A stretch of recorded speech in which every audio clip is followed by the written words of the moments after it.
एका गावामध्ये 7 भाऊ राहत होते.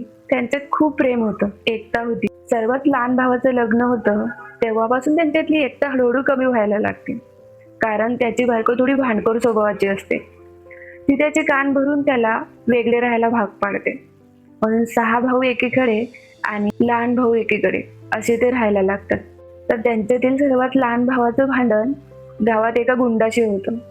तर एके दिवशी शेतात पत्नी आणि तो असताना तो माणूस 10 गुंड घेऊन त्याला मारायला येतो. तर पत्नी ते 10 गुंड आपल्या दिशेने येताना बघून नवऱ्याला म्हणते, पळा लवकर, नाहीतर हे आपल्याला मारतील. तो बायकोचा हात धरून पळणार. इतक्यातच त्याचे 6 भाऊ हातात शस्त्र घेऊन त्याला येताना दिसतात. त्या 6 भावांना बघून त्याला सुद्धा बळ येतं आणि तो सुद्धा हातात काठी घेऊन गुंडांच्या दिशेने जातो. आणि ती गुंड सुद्धा त्या 7 भावांमधली एकता बघून तिथून पळून जातात. तेव्हा त्याच्या बायकोच्या लक्षात येते, ताकद फक्त शब्दांमध्येच नसून आपल्या मागे उभे राहणाऱ्या व्यक्तींमध्ये सुद्धा असते. तुम्हाला वाटलं तर वेगळं राहा, पण आपल्या भावाशी कधीही बोलणे सोडू नका किंवा त्यांच्याशी भांडण करू नका.